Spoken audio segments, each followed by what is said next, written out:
আপনি কি জানেন বাংলাদেশের সবচেয়ে বড় সিটি কর্পোরেশন কোনটি? না জানলে জেনে রাখুন। বাংলাদেশের সবচেয়ে বড় সিটি কর্পোরেশন হচ্ছে গাজীপুর সিটি কর্পোরেশন।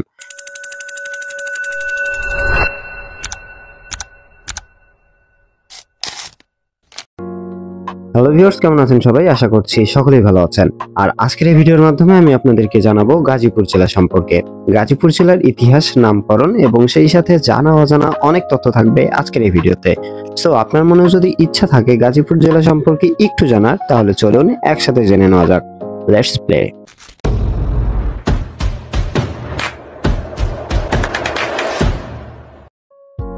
ইতিহাস ও নামকরণ। গাজীপুর সদর, শ্রীপুর, কালিয়াকৈর, কালীগঞ্জ ও কাপাসিয়া এই 5টি উপজেলা নিয়ে ঢাকা জেলা থেকে বিভক্ত হয়ে 1984 সালের 1 মার্চ গাজীপুর জেলা হিসেবে আত্মপ্রকাশ করে। ঐতিহাসিকরা মনে করেন যে মোহাম্মদ বিন তুঘলকের শাসনকালে গাজী নামে এক কুস্তিগির এখানে থাকত, আর তার নাম থেকেই সম্ভবত এই অঞ্চলের নামকরণ হয়েছে গাজীপুর। আবার অনেকে এর বিপরীতে বলেন যে সম্রাট আকবরের সেনাপতি ঈশা খাঁর ছেলে ফজল গাজীর নাম থেকে এই অঞ্চলের নামকরণ করা হয়েছে গাজীপুর। আয়তন ও অবস্থান। গাজীপুর জেলার মোট আয়তন 1777.58 বর্গ কিলোমিটার। গাজীপুর জেলার উত্তরে ময়মনসিংহ ও কিশোরগঞ্জ, দক্ষিণে ঢাকা ও নারায়ণগঞ্জ, পূর্বে কিশোরগঞ্জ ও নরসিংদী, পশ্চিমে ঢাকা ও টাঙ্গাইল জেলা অবস্থিত। Unique information. ডিয়ার ভিউয়ার্স, ভিডিওর এই পর্যায়ে আমি আপনাদেরকে জানাবো গাজীপুর জেলার কিছু ইউনিক ইনফরমেশন, যেগুলো হয়তোবা আপনারা জানেন না। 2022 সালের আদমশুমারি অনুযায়ী গাজীপুর জেলার মোট জনসংখ্যা 44,03,921 জন।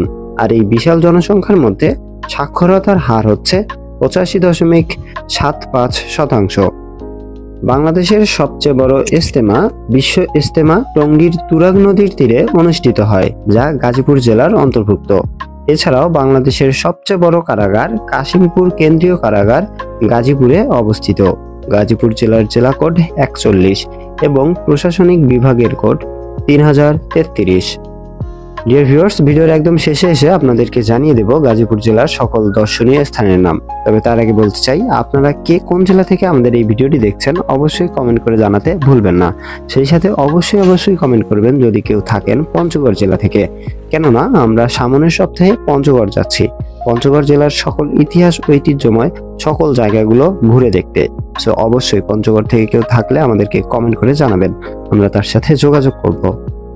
দর্শনীয় স্থান: ভাওয়াল জাতীয় উদ্যান, গাজীপুর সাফারি পার্ক, ভাওয়াল রাজবাড়ি, নুহাসপল্লী, কাশিমপুর জমিদার বাড়ি। ডিয়ার ভিউয়ার্স, আমাদের এই ভিডিওগুলোতে আমরা দর্শনীয় স্থান খুবই অল্প পরিমাণে আপনাদেরকে জানাই, কেননা আমাদের প্ল্যান আছে নেক্সট আরেকটি প্লেলিস্ট বানাবো, যেখানে বাংলাদেশের 64 জেলার শুধুমাত্র দর্শনীয় ও সুন্দর স্থান সম্পর্কে জানাবো। সো ভিউয়ার্স, এমনই অসাধারণ কিছু ইনফরমেশনাল ভিডিও পেতে হলে কিন্তু অবশ্যই আমাদের চ্যানেলটিকে সাবস্ক্রাইব করে আমাদের সাথেই থাকতে হবে। অবশ্যই এখনই সাবস্ক্রাইব করে ফেলুন আমাদের পরবর্তী প্লেলিস্টের জন্য এবং পরবর্তী ভিডিওর জন্য। খুদা হাফেজ।